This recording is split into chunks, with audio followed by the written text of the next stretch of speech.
तर ही दृश्य आपण पाहतोय थेट नागपुरातून, जिथे उपमुख्यमंत्री देवेंद्र फडणवीस हे नितीन गडकरी, केंद्रीय मंत्री आणि भाजपचे ज्येष्ठ नेते असलेले नितीन गडकरी यांच्या निवासस्थानी गेलेले आहेत आणि तिथे सुद्धा देवेंद्र फडणवीस यांचं औक्षण केलं जात आहे। सोबत भाजपचे प्रदेशाध्यक्ष असलेले चंद्रशेखर बावनकुळे सुद्धा पाहायला मिळत आहेत, त्यांचंही औक्षण केलं जात आहे।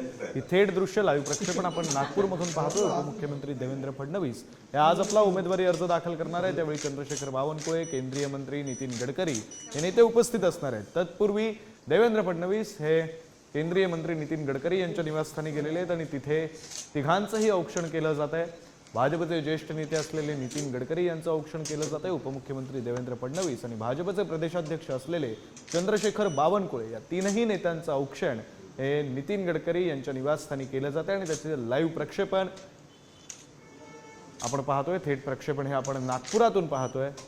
उपमुख्यमंत्री देवेंद्र फडणवीस हे नितीन गडकरींच्या निवासस्थानी गेलेले आहेत। तत्पूर्वी त्यांनी आपल्या घरी सुद्धा अर्थात देवेंद्र फडणवीस यांच्या घरी सुद्धा त्यांचं औक्षण करण्यात आलं। देवेंद्र फडणवीस यांच्या मातोश्री, त्यांच्या पत्नी यांच्याकडून त्यांचं औक्षण करण्यात आलं होतं। आता नितीन गडकरी यांच्या निवासस्थानी सुद्धा त्यांचं औक्षण केलं जात आहे। खरं तर आज उमेदवारी अर्ज भरला जाणार आहे आणि त्यापूर्वी उपमुख्यमंत्री देवेंद्र फडणवीस यांचं औक्षण केलं जात आहे, त्यांना शुभेच्छा दिल्या जात आहेत। अर्ज भरताना सुद्धा नितीन गडकरी जे भाजपचे ज्येष्ठ नेते आहेत, जे केंद्रीय मंत्री आहेत, ते सुद्धा उपस्थित असणार आहेत। चंद्रशेखर बावनकुळे हे सुद्धा त्यावेळी उपस्थित असणार आहेत।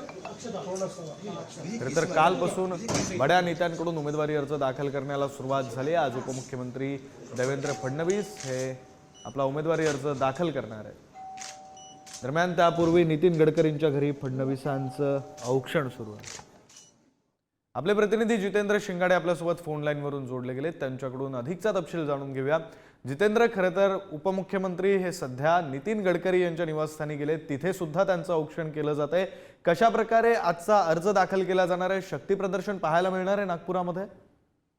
नक्कीच विक्रांत, आज देवेंद्र फडणवीस यांच्या उमेदवारी अर्ज दाखल करतेवेळी शक्ती प्रदर्शन पाहायला मिळणार आहे। त्यापूर्वी केंद्रीय मंत्री नितीन गडकरी यांच्या घरी आज देवेंद्र फडणवीस पोहोचले आहेत। पत्नी अमृता आणि मुलगी दिविजा आणि आई सरिता या देखील सोबत आहेत आणि गडकरी यांच्या घरी औक्षण सुरू आहे। गडकरी कुटुंबीय आणि फडणवीस कुटुंबीय या दोघांच्याही कुटुंबियांकडनं केंद्रीय मंत्री नितीन गडकरी आणि देवेंद्र फडणवीस सोबतच चंद्रशेखर बावनकुळे हे देखील आहेत तिथे आणि त्यांचं औक्षण सुरू आहे। ही परंपरा आहे, म्हणजे देवेंद्र फडणवीस जेव्हापासून फॉर्म भरतात, उमेदवारी अर्ज दाखल करतात, त्यापूर्वी ते गडकरींच्या घरी जातात आणि गडकरी कुटुंबियांकडनं फडणवीसांचं औक्षण केलं जातं।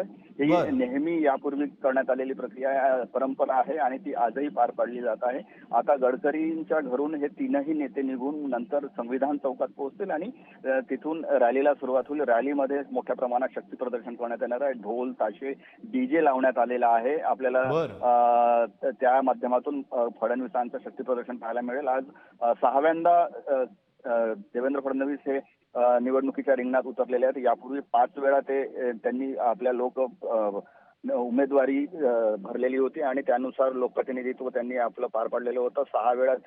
5 वेळा ते विधानमंडळात सदस्य म्हणून राहिलेले आहेत। अनेक पदं भूषवलेली आहेत। मुख्यमंत्री पदापर्यंत देवेंद्र फडणवीस गेलेले आहेत।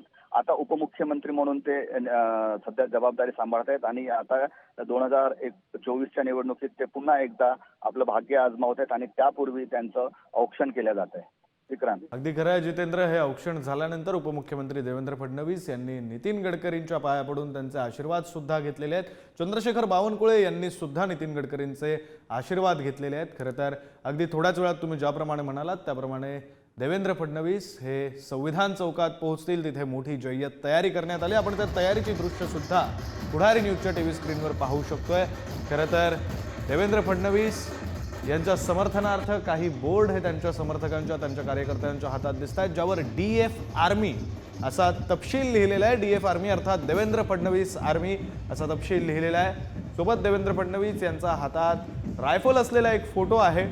खरं तर हा फोटो बदलापूर प्रकरणातील अक्षय शिंदे याच्या एन्काउंटर नंतर भाजपकडून वापरण्यात आला होता आणि त्याचीच आठवण करून देणारा, अर्थात अक्षय शिंदे सारख्या नराधमाचा एन्काउंटर करण्यात आला, याच सरकारच्या काळात करण्यात आला, याची आठवण करून देणारे हे पोस्टर्स आपण पाहतोय।